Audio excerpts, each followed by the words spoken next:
This is transforming the B2B buying experience. Our facilitator is Kevin Asher. He has over 20 years experience in sales and marketing. He helps companies win by modernizing their sales force to become more awesome through technology and also through technique. Welcome, Kevin. Hi there, Gene. It's great to be here. I'm super intrigued with our theme this time around, difficult meetings and diffusing tension. I'm curious. Yes, and I'm from New York, so I'm going to try my hardest to keep this to a PG rating as we talk about difficulty, stress, tension, all those sorts of things that some in the audience will just start cringing and others may start salivating over how we're going to jump into this and tackle it head on. Now, again, this is from a sales standpoint, right? So this is difficult meetings and diffusing tension when you're trying to sell somebody something and it's starting to go sideways, right? Yes, thank you for clarifying. Everything that we're going to talk about is within the buyer-seller dynamic. Now, it could also be someone who has already bought. They could be a current client, but yes, there is ultimately one side is the client or the customer and the other side is the vendor, the seller, the consultant, etc. Because we all know that moment when it starts to tip and we feel that it's going sideways and we're not sure how to right the ship, right? That's right. And as we'll also talk about, I'd say probably as equal, if not worse, is being completely oblivious to the fact that the meeting is going sideways because no one is outright swearing at you and getting red in the face, but it is just as much a difficult meeting, but it takes a little bit more savvy to be aware that that's what's going on. So was this a fun conversation or was it an awkward conversation with the panel? Well, this was actually a very lively conversation. Okay, I good. think this was a theme that everyone enjoyed really well, and I've got to say that it's only within the last few years in my career that I've really embraced the idea of constructive tension. Of course, there's definitely destructive, and we'll talk about that, how to avoid or control it if it starts to appear. But ultimately, this is about a preparedness and a mindset and a professionalism that these things are inevitable, and it's just how do we react to them. Great. So tell us a little bit about the people that sat on the panel that led this discussion. Yeah, so we have a global panel of sales leaders, of procurement experts. We've had a few new faces join over the last few weeks. And what I really enjoy about this panel is that there are just a variety of different thoughts, perspectives, and I also am noticing a bit of rapport, or at least more crosstalk, which as a facilitator is what we really want to foster, that I am somewhat out of the conversation and let the experts here on the panel be the ones who shine. So what I was really intrigued about here in your executive summary, Kevin, you talk about tension and conflict might be a good thing or could be a good thing. Yes. So I'm a geologist by education, and in that we learn that given enough time and pressure, diamonds come out of it. Shawshank Redemption sort of popularized that notion. Well played, sir. Well played. But essentially, it's all how we approach this. I, like many salespeople, used to approach tension with trepidation and fear, and that, oh my gosh, it is ultimately the thing to avoid. And it took me a while, but finally to realize that is the absolute wrong mindset. There are positives of tension. Now, again, with that said, there is absolutely a thing as too much tension. So that's why we will talk about how to avoid it in the first place or control it once it happens. And then also let's understand the causes of tension, because ultimately what we're trying to do is use this as an opportunity to grow closer with our client. Again, this is not about a face-off, an proverbial arm wrestling and a show of dominance.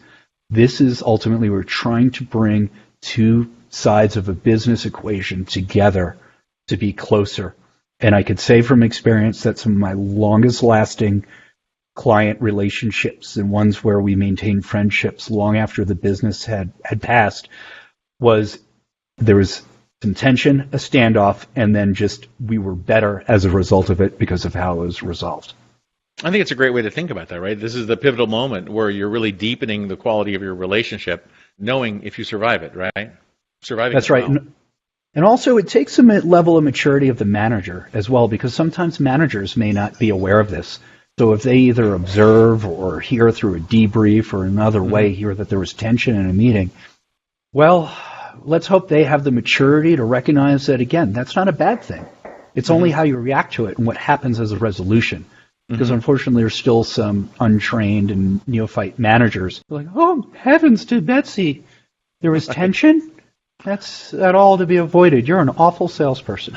And we're going to continue to dispel that myth. I like that. Let's get into your key point number 1, which is the positive attributes of tension. Yes. So, as Chris said, it's ultimately voicing something that's important from the client. It's a gift. If somebody doesn't care about what you do, what you sell, what you could do for them, they're likely to be the friendliest, most polite, give you friendly head nods, because in their minds, they know they never have to see you again. So why go out of their way to raise the level of tension in the room? But when they really care about something, if you view an objection or sign of emotion as the symptom of something deeper that matters to them, then if you approach it with compassion and empathy, then all of a sudden you're going to reach a level of understanding that you wouldn't have had without it, which is basically what Olivier is saying. So tension is a gift because it means that you're hitting on something that's important. And the absence of tension, what I've learned to do is, if you have a meeting that seems like it's just going so well that they're saying yes to everything you say, I've learned sometimes that the absence of tension, the absence of an objection is in itself the biggest obstacle to the deal. So one of the ways to counteract that is to actually draw it out. Again, not destructive tension, but in the form of, wow, it seems like we're in sync, and that it seems like you're in agreement with everything that I've been saying. Is that true? What would get in the way of us moving forward? Is there anything I said that you disagree or confused about or have some other perspective? If they don't bring it up, it's our job as salespeople to draw it out. Because I could tell you with 20 plus years of experience, if you don't bring it out, it doesn't go away. It's there. It's just going to come out later when you least expect it, in a way magnified in severity. Yeah. So it's our job to draw it out. That's so well said, Kevin. Really, really well said. Let's get into key point number 2, which is really, this is the key, right? How do you navigate and survive the tension once it starts to, present itself, rear its ugly head, or rear its beautiful head, maybe in your case, right? Yep. So it's all about understanding the other side. Empathy. So let's also be very clear. Empathy is understanding the other side's point of view. That is different from sympathy, which is feeling exactly what they do. Understanding the other side doesn't mean that you agree with their side. It just means that you could repeat it back and you understand it. And so generally, even think to your personal relationships. When we get most frustrated and we want to lash out, very often because we're feeling misunderstood or not heard. So as long as your counterparty, the person on the other side of the table, knows that you get their position, the tension starts to melt away. And that could take the form of, it seems like you have a problem with the ROI calculation that I just did. What about it is giving you discomfort? That would be an example of showing, or at least attempting to label the other side's emotions and giving them a chance to react in a way that's safe and just, very mild-mannered and non-emotional, and de-escalates the situation. So I guess you're sort of leading into key point number 3 here, which is what are the different causes of tension, and sort of looking for them, knowing what they are, right? That's right. Now, again, a cause of tension is that they don't feel understood. So we're always operating with incomplete information. And so in sales, not life or death situations, but they're pretty darn important to the people who are involved. They're life or death if you're off budget. That's right. That's right. When money when status, when ego, when job security. These are important things. And when the stakes are high enough, these things are going to come out. And so recognizing that those kinds of dynamics are both above and below the surface. And again, viewing if the other person, the other party says something that you don't understand, it's the discipline to avoid the conclusion of they're crazy, they're incorrigible, this is not the kind of client I want to do. Getting all that stuff, all that negative talk at and just feeling, well, why are they saying that? What am I missing? What other question can I ask? How could I demonstrate that at least I understand why they're saying what they say, even if I don't agree with it? Because at least once you reach that understanding, then you have a more effective dialogue. And again, it's the same dynamics, whether it's a personal or a business relationship. But obviously, business, you get these other factors at play, like you were saying, Gene, about money, budget, timing, status, accountability, etc. Well, such a great conversation. So many great thought leaders sat on the panel. These are the three, I guess, that really stood out in terms of being active. Tell us about these three. Yeah, and so actually, Chris and Olivier are, I believe this is the first time for them up in the top three. So this topic really resonated for them because they had their great experience to share. David has been a top three panelist quite frequently. What I think really drives his value is that he has been a career procurement specialist.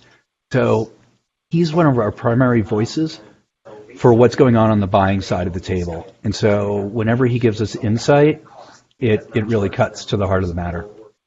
And what can we look forward to in our next theme? What's theme number 10 going to be about?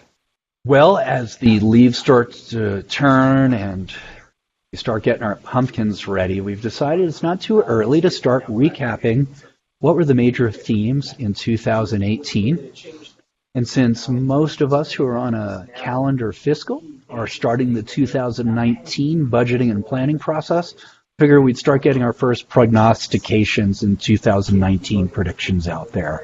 Very good. So we're waving our magic wands, getting our Carmack on, and going strategic recap and predictions for 2019.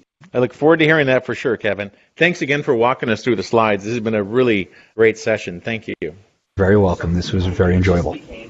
Kevin Asher has over 20 years of experience in sales and marketing. He helps companies win by modernizing their sales force to become more awesome through technology and technique. And we will talk to him again soon. Thank you, Kevin.